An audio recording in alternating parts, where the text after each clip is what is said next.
les marchés financiers avec IG Markets, CFD Trading.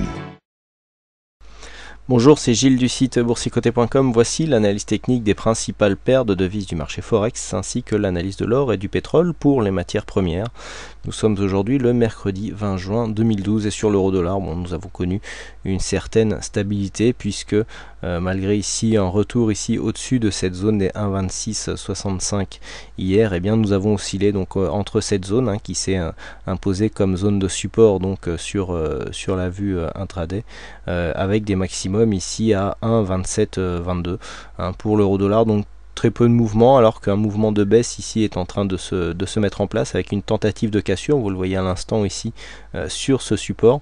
Alors ça bouge beaucoup depuis quelques temps, si on passe ici en unité de temps 15 minutes, vous voyez très peu de mouvement et là on a cette cassure qui est en train d'intervenir sur ce support ici que je viens de vous décrire.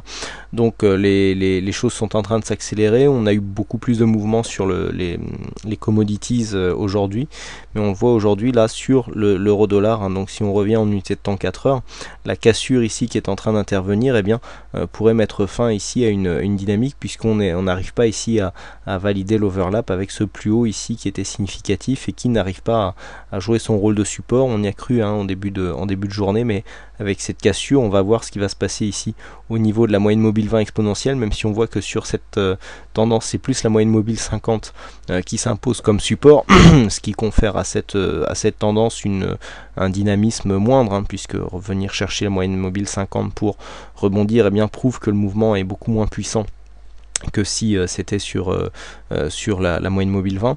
Donc on verra bien ce qui se passe. Là pour l'instant la chute a l'air, la cassure entre le moment où je vous parle est vraiment réellement en train de se faire. Et il faudra attendre la clôture de la bougie pour voir exactement ce qu'il en est, mais on est en train de tester cette zone et donc de la casser. Donc prochain objectif qui devra arriver assez rapidement à ce rythme là, c'est donc les 1,2585, donc l'euro dollar ici qui est en train de casser et donc qui est en train de mettre un test ici sur cette phase de hausse, puisque on le voit, malgré la hausse ici qui est intervenue dimanche soir, on n'a pas réussi à marquer de nouveau plus haut et donc à confirmer ce mouvement haussier ici qui avait été donné ici suite à ce plus haut des 1,2748. On n'est pas réussi à revenir sur cette zone et donc là les cours sont en train de redescendre, donc à suivre dans les prochaines heures. On passe tout de suite au câble, donc la paire livre sterling contre dollar américain, où on voit ici la livre sterling qui est en train de s'affaiblir face au dollar. Donc c'est plus une hausse du dollar ici qui est en train d'intervenir. On va bien le voir ici sur les matières premières. Certains qui pensent notamment sur le chat que les commodities sont des indicateurs avancés sur le dollar. C'est parfois le cas et aujourd'hui il semblerait que ça l'ait été. Et donc on a un test ici encore une fois sur le câble avec cette cotation ici qui vient tester, donc qui traverse encore une fois la moyenne mobile 20 exponentielle, qui jouait plus son rôle de support ici sur le mouvement, mais là on est en train de revenir ici chercher la bolle inférieure, ce qui mettrait un terme à cette dynamique aussi, donc avec cette zone ici des 1,5744 qui était une résistance majeure que le câble a eu du mal à franchir, vous voyez, on a réussi à franchir et puis on revenait en dessous. Là on a eu une attaque aujourd'hui, on pensait que c'était bon, on avait une phase d'exagération, mais on rechute ici et on revient chercher la bolle inférieure. Donc pour l'instant fausse sortie constatée sur le câble, des indicateurs plutôt flat qui nous donneraient peut-être même une indication plutôt baissière. On verra bien ce qui se passe ici sur le test de ce support des 1,5635, test qui devrait intervenir prochainement si la baisse continue aussi fort. On continue avec le dollar yen, donc le dollar yen où on constate réellement que ce ne sont pas que les valeurs européennes, donc les monnaies européennes qui baissent, mais c'est surtout le dollar qui monte, puisque le dollar américain ici face au yen connaît une forte hausse aussi. On voit ici cette phase d'exagération, alors qui est plus due au manque de volatilité actuelle sur cette monnaie qu'à une réelle hausse ici, une explosion du dollar. Donc là on est revenu sur cette résistance ici des 79,56. Bon, pour l'instant le mouvement est très dynamique, vous voyez, on sort totalement ici des bandes rouges, on ne revient même pas à l'intérieur pour reprendre la cotation. Donc dans cette configuration technique, on voit ici le RSI qui, on commence à rentrer en surachat, mais stochastique et MACD nous laisse encore de l'amplitude.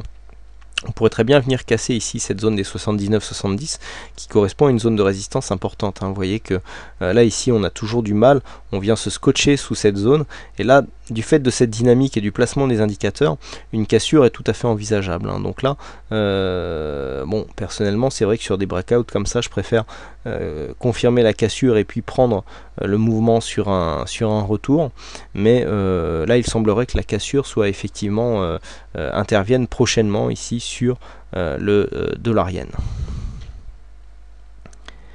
On continue avec les matières premières et donc l'or où on confirme effectivement la hausse du dollar, puisque nous le voyons, c'est largement visible sur l'or. Ici on voit bien que, alors je vous indiquais hier, c'était assez intéressant, je vous indiquais ici qu'on avait une hausse dynamique, on avait une cassure, on était revenu ici très brièvement sous cette zone comme une résistance, on se cherchait ici, on s'écartait, et je vous disais récemment que lorsque l'on s'écartait comme ça, eh bien on pouvait amplifier avec un mouvement baissier. Donc c'est tout à fait ce qui s'est passé, mouvement baissier très intéressant puisqu'on est venu chercher ici la bolle inférieure, on est revenu chercher la moyenne mobile 20 exponentielle et hop on a plongé.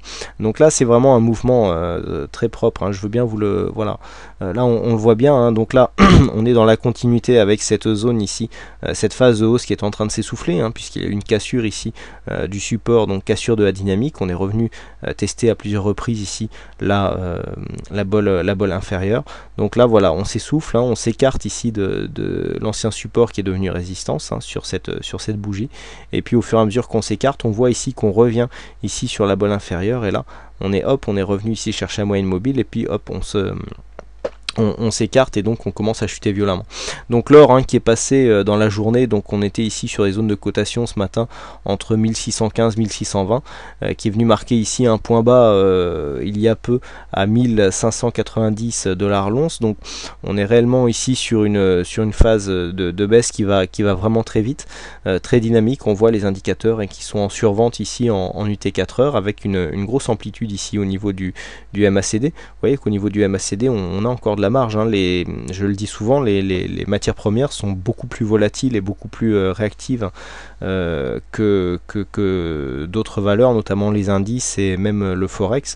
Donc il faut faire attention, les indicateurs d'exagération qui marchent quand la tendance n'est pas trop forte, sont souvent pris en défaut sur ce genre de mouvement, puisque bon, là ici ça n'apparaît pas, mais si on joue la sortie ici, la bande verte, et qu'on joue la réintégration ici sur cette bougie, on est perdant sur ce mouvement là. Donc c'est aussi pour ça on me demande souvent quand est-ce que je diffuserai cet indicateur. C'est tout simplement il faut que je l'affine, donc ça c'est les phases de test, on peut pas balancer un indicateur comme ça et puis laisser les gens se débrouiller. Là vous voyez qu'ici on sort sur cette zone là à 1611, et là ici la zone verte on la réintègre à 1610, donc ici on a beau jouer l'exagération suivie du retour dans la bande, on est perdant sur cette phase, et là on voit que l'exagération va vraiment très loin. Donc ça arrive souvent sur les commodities, et il faut faire attention lorsqu'on utilise certains indicateurs qu'ils soient bien adaptés au sous-jacent sur lequel on intervient. Et donc là on voit mouvement baissier donc qui va chercher des plus bas, donc on a un support ici identifié à 1584, c'est certainement l'objectif qui sera atteint prochainement si la dynamique reste en l'état. On commence à avoir une zone de survente, donc cette zone fera office de zone cible, puisque on peut s'attendre à un mouvement technique au contact d'un support significatif, puisque ici nous avons une survente relativement marquée au niveau de l'or et donc sur le WTI. Alors là c'était assez impressionnant aujourd'hui, puisqu'on est passé on était au début de la journée ici aux alentours des 84,30, et ici on est venu marquer un point bas à 81,43, donc presque 3 $ perdus sur le WTI. Si on prend même par rapport au plus haut, on les a nos 3 $. Donc 3 $ comme ça sur quelques heures, c'est très rapide, c'est vraiment très rapide. Donc là vous voyez aussi on a une phase d'exagération qui est en train de se créer en unité de temps 4 heures, et donc ceci est, alors je reviens tout à l'heure, je parlais de la corrélation entre le dollar et donc les matières premières. Vous voyez bien que si on revient sur l'euro dollar, voilà, la baisse de l'euro, donc là l'euro en fait qui monte, l'euro qui monte, donc qui explique quelque part cette baisse de l'euro-dollar, eh bien, est intervenue beaucoup plus tard, hein, puisque là vous voyez c'est juste sur cette bougie que l'on a une phase de baisse, hein, et même si on passe en unité de temps 15 minutes, on voit en fait que cette baisse est arrivée dans la dernière heure, hein. Là on a eu un gros mouvement ici, là on a un petit rebond technique qui réintègre, hein, vous voyez cet indicateur dont je vous parlais tout à l'heure, où là on a une forte tortille, donc il faut pouvoir l'encaisser, ce drawdown, puis après hop, finalement on revient. Vous voyez que cette zone ici, ça date 1 heure, 1 heure et demie, alors que si on revient donc sur le WTI, voilà, en unité de temps 15 minutes, vous voyez que la baisse a commencé bien plus tôt. Donc ici, certains me disaient, notamment Shadak sur le chat, disait que c'était un indicateur avancé. Et effectivement, là, on a bien eu la chute des matières premières, alors que le dollar ne bougeait pas. Et puis d'un seul coup, le dollar s'est mis à monter. Et en fait, c'est ce qui explique, ceci explique cela, puisqu'on en discutait. Et bien là, on avait une baisse des matières premières, alors que le dollar continuait à baisser. Et puis tout s'est inversé dans la dernière heure. Donc voilà, hein, c'est ces mouvements qui s'expliquent des fois avec certains décalages. Donc pour en revenir à l'analyse en unité de temps 4 heures, eh bien nous avons ici une baisse, hein, du WTI qui vient, alors on a cassé ici cette zone des 82,50, hein, qui était une zone assez importante, hein, vous voyez, avec de nombreux tests ici sur le WTI. Là on est en train de la casser, donc on vient rejoindre ici la zone des 81,40, on est 81,38 ici en support, et donc le mouvement est très dynamique, hein. On n'est pas encore suracheté au niveau du stochastique, survendu pardon au niveau du stochastique, par contre on l'est déjà au niveau du RSI, et on commence à avoir une grosse amplitude au niveau du MACD, mais ici on a vraiment un mouvement très dynamique, donc 81, 38, 40 qui devrait faire office de support. On devrait avoir un rebond technique puisque la baisse a été très violente. On peut revenir très bien ici sous 82,50, mais on a l'air d'enclencher quand même un gros mouvement baissier, hein, puisque en général quand il y a des gros mouvements comme ça sur le WTI, on l'a déjà vu précédemment, et bien ce genre de mouvement est suivi, donc on passe baissier ici sur le brut léger américain.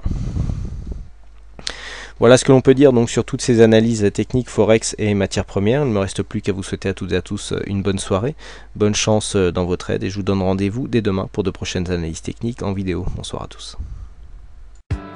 Les marchés financiers avec IG Markets, CFD Trading.